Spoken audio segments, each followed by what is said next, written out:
Hello friends, welcome to our channel Akshaya Pathram. இன்னைக்கு நம்ம சேனலில் பார்க்க போகிற ரெசிபி ரொம்ப ஈஸி சிம்பிளான ரெசிபி. ரெஸ்டாரண்ட் ஸ்டைலில் வீட்டிலே செய்யக்கூடிய வெஜிடபிள் ஃப்ரைட் ரைஸ் வீக்கெண்ட் ஸ்பெஷலாக இந்த ரெசிபி செஞ்சிங்கன்னா எல்லாரும் விரும்பி சாப்பிடுவாங்க. செய்யறதுக்கும் உங்களுக்கு ரொம்ப ஈஸியாக இருக்கும். சைட் டிஷ் கூட ரொம்ப தேவையில்லைங்க, சாஸ் வச்சுட்டா போதும். இல்லை ஒரு கடாய் வச்சுட்டு 2 ஸ்பூன் அளவு குக்கிங் ஆயில் ஆட் பண்ணிக்கலாம். கூடவே கொஞ்சமாக பொடியாக கட் பண்ண பூண்டு, ஒரு பச்சை மிளகாய், ஒரு பெரிய சைஸ் வெங்காயத்தை நீல வாக்கில் கட் பண்ணிவிட்டு அதையும் ஆட் பண்ணிவிட்டு ஒரு கொத்து கருவேப்பிலை, கூடவே பொடியாக நறுக்குன இஞ்சியும் இதில் சேர்த்துக்கலாம்.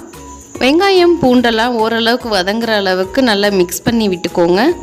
ஃப்ரைட் ரைஸ் அப்படிங்கிறதுனால இதில் சேர்க்குற வெஜிடபிள்ஸ் வெங்காயம்லாம் ஓரளவுக்கு தான் வதங்கி இருக்கும். அதனால லைட்டாக வதக்கிக்கிட்டாலே போதும். இப்போ இது கூட கேரட், பீன்ஸ், முட்டைக்கோஸ் இதெல்லாம் சேர்த்துட்டு லைட்டாக வதக்கிக்கிறாங்க.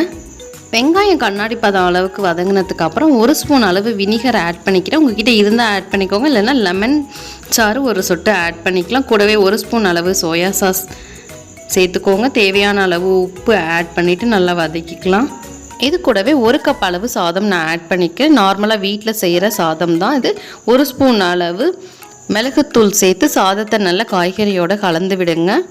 2 நிமிஷம் சிம்லேயே வச்சு அந்த சாதத்தை வெஜிடபிள்ஸோடு நல்லா சேர்த்து வதக்கிக்கிட்டே இருந்திங்கன்னா ஃப்ரைட் ரைஸோட வாசனை வரும்.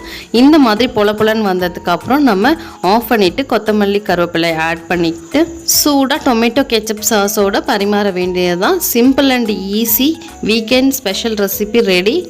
நீங்களும் ட்ரை பண்ணி பார்த்துட்டு சொல்லுங்கள். லைக் பண்ணுங்கள், ஷேர் பண்ணுங்கள், சப்ஸ்கிரைப் பண்ணுங்கள். எங்கள் சுவை உங்கள் வீடுகளில். தேங்க்ஸ் ஃபார் வாட்சிங்.